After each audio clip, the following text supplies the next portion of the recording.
Welcome back to our channel. Today we're diving into a book that offers a profound exploration of the cyclical patterns of history, wealth, and power. This narrative not only connects the dots between the rise and fall of empires, but also provides a lens through which we can view our current global landscape. Let's embark on this journey together to uncover the lessons that history holds for us today. In essence, this book is a deep dive into the cyclical nature of history, emphasizing how the dynamics of wealth and power have shaped and continue to shape our world. It's a guide to understanding the past to better navigate the future. Throughout these chapters, a clear pattern emerges. Powerful nations and their currencies follow a cyclical path of ascent, dominance, and decline, driven by underlying forces such as debt, economic innovation, shifts in wealth distribution, and geopolitical competition. The narrative begins by pointing out how nations rise to global prominence through education, technology, and strong institutional structures. We see this with the British Empire in the 1600s, consolidating after internal power struggles and eventually shaping world order in the 19th century. Similarly, the Dutch seized global influence even earlier, when their financial sophistication, navy, and trade networks catapulted them into prominence. Meanwhile, the United States climbed to the top by the turn of the 20th century, surpassing its European predecessors through industrial progress, innovation, and the international adoption of the dollar. Yet just as Britain and the Dutch before it, the United States faces indicators of weakening advantages, from internal polarization to mounting debt. Across time, we observe how monetary systems evolve. Nations often move from a gold-backed standard toward fiat currencies, discovering that printing money can temporarily alleviate debt burdens. However, each episode of heavy money creation, especially when coupled with large deficits, erodes real returns for those holding currency. History offers stark lessons.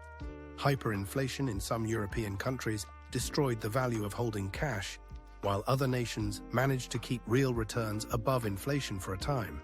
Nevertheless, the risk of currency devaluation always lurks, and it usually strikes once faith in the underlying system deteriorates. Because the competition for wealth and power plays out both at home and on the world stage, these chapters separate the story into two spheres: internal order and external order. Internal order revolves around the struggle for wealth, ideology, and social harmony within a country. A nation in its prosperous phase typically benefits from productive competition, economic surpluses, and social cohesion. But as stages progress, a tipping point can emerge when spending grows excessive, debt balloons, and wealth disparities ignite conflict or revolutionary fervor. One section outlines a six-stage model of empire building. First, new leadership consolidates power. Then stable bureaucracies and systems of resource allocation develop. Peace and prosperity follow, encouraging investment in arts, infrastructure, and sometimes the military. But when overreach sets in, through high debt, speculative bubbles, or widening inequalities, society reaches a breaking point. Conflict ensues, and an empire can face revolutions or civil wars. Finally, a new order or leadership arises, resetting the cycle. External order concerns international relationships, where nations seek advantage or security. We see 5 primary forms of external conflict: trade wars, technology wars, geopolitical maneuvering, capital wars, and full-scale military confrontations. Although these conflicts often start as economic rivalries, they can escalate if fundamental issues such as resource access or national survival come under threat. Historically, international bodies like the United Nations have rarely been strong enough to prevent major powers from acting unilaterally when vital interests are at stake. Ultimately, raw power, both economic and military, tends to dictate outcomes. In more recent times, the spotlight turns to China's rise. Through decades of reform and emphasis on Confucian values, strategic leadership, and massive investments in technology, infrastructure, and education, China has moved from relative isolation to become a global heavyweight. Programs such as the Belt and Road Initiative expand its influence beyond its borders and open access to crucial resources. However, this expansion triggers concern among existing powers, particularly the United States, leading to intensifying competition across trade, technology, military, and currency arenas. COVID-19 emerges as a pivotal moment, accelerating economic disruption and accentuating fault lines within and between countries. These cycles are mirrored in currency systems. The Dutch guilder first became a de facto reserve currency, followed by the British pound, and finally the US dollar. Reserve currencies thrive when the issuing country's financial markets, military power, and economy inspire trust.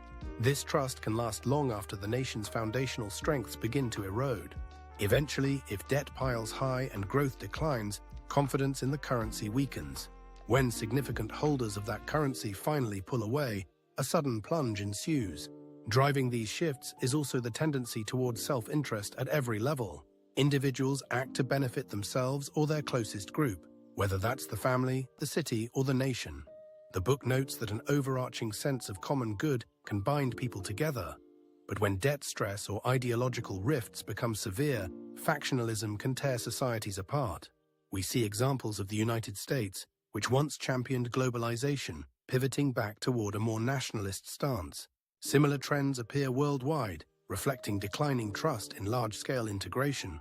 Financial literacy and historical awareness are presented as vital tools for navigating these turning points.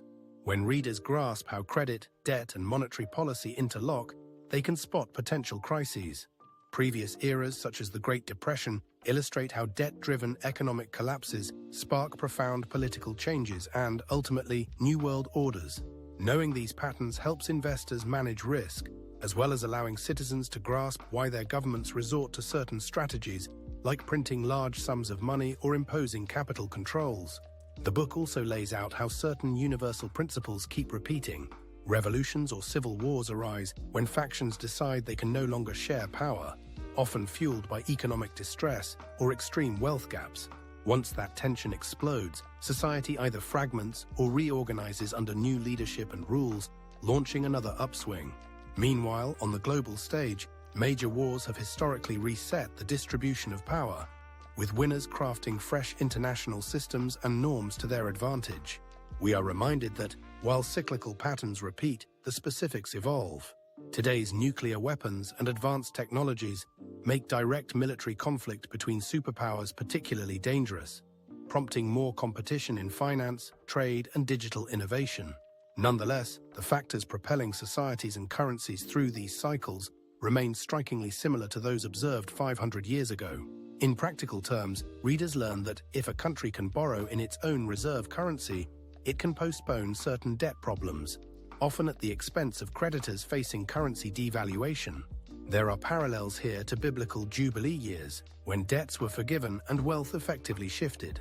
The question for investors, leaders, and citizens becomes whether the rise of a challenging new power, like China, will eventually undermine the dollar's dominance and reshape the global order, repeating the cycles that once saw the British pound replace the Dutch guilder and the US dollar supplant the pound. By the end of these chapters, we see the book's recurring message.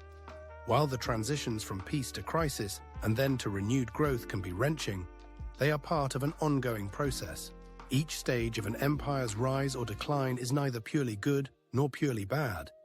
It's simply the next link in a historical chain. Armed with these insights, people can better appreciate how institutions, currencies, wars, and cultures adapt to changing conditions. At the same time, understanding that certain indicators, excess debt, rising wealth gaps, declining education or productivity, often signal trouble can help societies brace themselves or intervene earlier.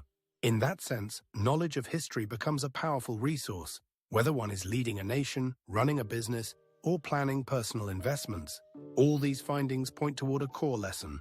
No empire or reserve currency stays on top forever. Each era's successes eventually seed its struggles, whether those be unsustainable debt loads, overextended military efforts, or internal divisions. Meanwhile, upstart nations position themselves to capitalize on opportunities, using fresh innovations, stronger finances, and cohesive social structures to begin their ascent. We watch this story unfold again in our current world, especially with the ongoing rivalry between the United States and China. As that contest broadens through technology, trade policy, currency, and military strategy, we are witnessing in real time another turn in the cycle that has shaped world orders for centuries. Ultimately, this book does not claim that the rise or fall of empires is inevitable in a purely fatalistic sense. Rather, it shows how recurring patterns of debt, power, innovation, conflict, and adaptation manifest in each historical period. By absorbing these lessons, we can see signals in our present day that echo events from decades or centuries ago, allowing us to interpret the forces behind them.